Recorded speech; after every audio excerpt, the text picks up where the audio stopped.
The interview you're about to see is with a man called Aki Ra. He was a child soldier in Cambodia. He fought for the Khmer Rouge, he fought for the Vietnamese, and eventually he was rescued by the UN. He turned his life around from being a person who killed for pleasure, who laid landmines that killed perhaps hundreds or thousands of people, to someone who is passionate about education, who cares about the well-being of his country, who wants to see children brought up to be good citizens, and to see his country, which has been laid to waste, rise up once again. It's a story about someone who refuses to be defined by their past and who is defining himself by the future he wants. It's not a man who hasn't been affected by what he went through, what he did to others, but it's about a person who can see that he can make things better in spite of his past. We might too feel that our history, our story has been difficult, maybe violent, had violence against us. But we don't have to be defined that way. We can choose what happens next in our story. Aki Ra's story is a story of hope for him, for his country, but also for us.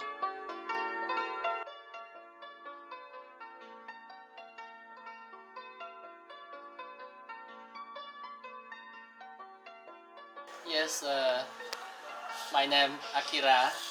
I was born about 1970. I didn't remember my birthday, and when I was a few years old, in the Khmer Rouge regime, my parent was killed by the Khmer Rouge, and then I live in the group of the children with them, 100 of children in the camp, and women Khmer Rouge soldier, 10 of them take care of me, adopt my mother, and then they try to find me to kill, and another women army Khmer Rouge, they took me to move another place, change the camp and change my name. First, they changed your name? Yeah, and then move and change, and I have 10 nicknames. I have 10 names. That's why they can't find me, and I am survived until now. Yeah. And then 1980, they need a lot of more soldiers to join with them against Vietnamese. They said Khmer Rouge bad, Khmer Rouge good, Vietnamese bad. So all stand up, boy, girl, how old they don't ask. They put the gun same side, AK-47, 1 meter. Okay, you can be held with them. Yes. So if you were 1 meter tall, you could go and fight with the Khmer Rouge? Yeah. First they use us together with them to help with finding food, with carry the food, water or ammunition to support behind when they fought in front. Right. And then after 1 month I study hard to how to use weapon. I understand, and I am become a special group with them to lay landmines. Yeah. And how many landmines do you think that you laid? I lay at least 100 in my bag. You carried 100 in your bag? Yeah, and lay every day? Almost every day. Sometimes 1 week. Yes. And after 1986, I fought around the temple Angkor Wat, and Vietnamese, they caught me, and then they put me in jail under the tree, just tied. And after they asked my friend, they you like Vietnamese? They say no. You like Vietnamese? No. When they ask me, hi, you are the small, very cute army. How you sing Vietnamese, good or bad? You like Vietnamese or no? I said, yeah, Vietnamese good. I like. Oh, okay, only you. Okay, and then they killed my friend, and then they let me out, and they said, you want to join with us, army? Yes, I want. I like Vietnamese. Vietnamese good. And then Vietnamese they explain me, Khmer Rouge bad, Vietnamese good. So I have to follow their rule. I believe all. I believe Khmer Rouge. I believe Vietnamese. I believe all the army who caught me So with no choice. So to Yeah. keep yourself safe, you had to believe what you were told. Yeah. If I run away, they will kill. Have no choice. So they asked me, what you did for the Khmer Rouge, please do the same. Okay, I cook food, cook tea, wash clothes, any you need, hunting food, animal, lay mine. I lay mine for them. Yeah. Same. Yeah. Now, to me, as a Westerner from a really comfortable background, that sounds awful. But you told me earlier that you actually had a good time. You enjoyed doing those things. Yes, I was very happy in that time in the war because when they give me a uniform, they give me a weapon, landmine, I have choice. I can shoot the fruit, I can shoot bird, animal for fun, for food. I can go to war and look handsome and happy and smile, play every day like a toy. Play the landmine weapon like a toy. And then especially at night time when we boring, it's dark, we like to find some enemy, because when we shoot many different gun, machine gun, artillery, mortar, grenade, and become big bang, small bang, like a music drum. And then we see the treasure at night, and like a beautiful light, we sing a song and dance and shoot to enemy and happy in that time. And you could do that easily because you didn't see any consequences. You didn't see what was happening to the families. You were just brought up that way. That was just what you did. Yes, we didn't understand what happened, what's wrong, what's right when we was young. Mother, father work different, far away from us. Long time, 1 month, they come to visit the children one time and then go to work again, separate. So we don't understand what's family, what's parent, what's school. Yeah. No education, no learn in the school. I never went to school. So, yeah. So right now you've got this wonderful charity that's decommissioning landmines, that's helping children who have had accidents with landmines. How did you move from laying landmines and shooting people to where you are now, which is really, making a difference in Cambodian children's lives and in the lives of local farmers? How did you make that change? Yes, I start to change my life from finished war when Vietnamese left, and then the United Nations, UN peacekeeper from the world come to help my country to make safe and peace. They explain me a lot. First, I am very afraid of the foreigner. I never saw a foreigner in my life. They come to me, they call me, I run away because I look they are big guy and big nose and big mustache.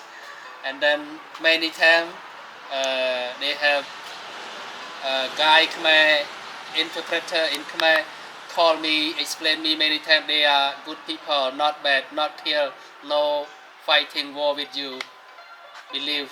And then I come closer and then I look, they understand, they explain me a lot how the world different by the picture, by the video, I saw they have hospital, good road, good food, good house, school, everything better, and the body of the UN people, they are stronger and healthy and a lot of good food.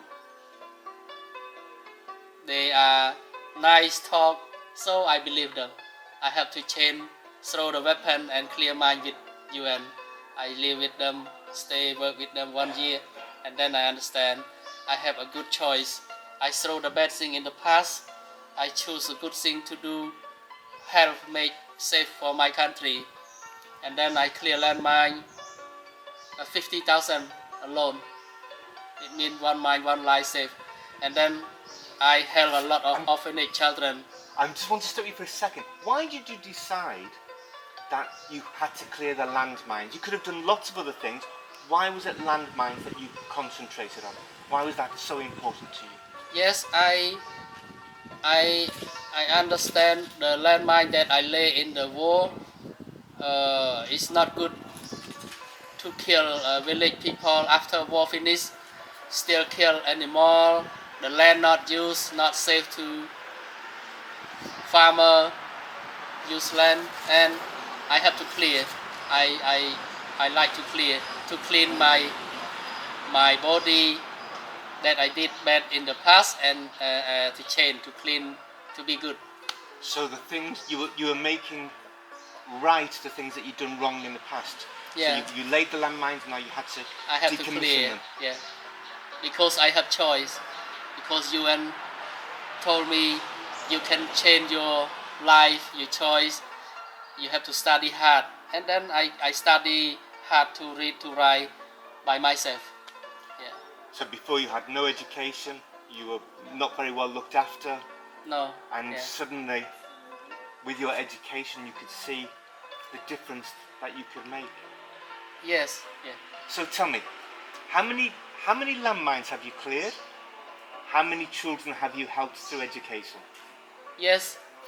I lay in the war every day a lot, hundreds in my bag, and I clear for 30 years, 50,000 mine and unexploded ordnance bomb, and then I held 100 children from 1995 until now, and I built 25 school in the small poor village, a rural school village program 25 after schools. clear landmine. Yeah. Fantastic. So you say you cleared about 50,000 landmines, and we've seen some of them in the museum. How many landmines are still left? I mean, 50,000 sounds a lot, and how many landmines are left in Cambodia? Landmine, we can't count it how many, but a lot of million more still left. Yeah, Millions. Thousands kilometers square still land not used and have a mine and unexploded ordnance, the bomb, cluster bomb. And Aki Ra, are people still being hurt by the landmines? People still in Cambodia every day. Yeah. Sometimes they plow with the heavy truck on the rice field and they blow up anti-tank mine. Yeah. And if you could tell people what's really on your heart, what you would like people to do, how can they help? Yes, I would like the people living in the world, please come to visit Cambodia. We have beautiful temple. We need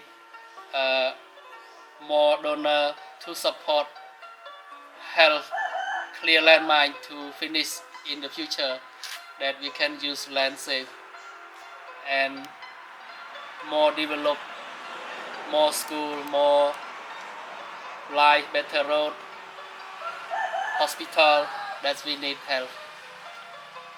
I really appreciate your time today. Thank you for doing this impromptu interview, and I want to say I'm inspired by you. I mean, to make that massive change from when you were a child to what you're doing now is phenomenal. So thank you so much, and I hope that other people can see that they can change their lives as well.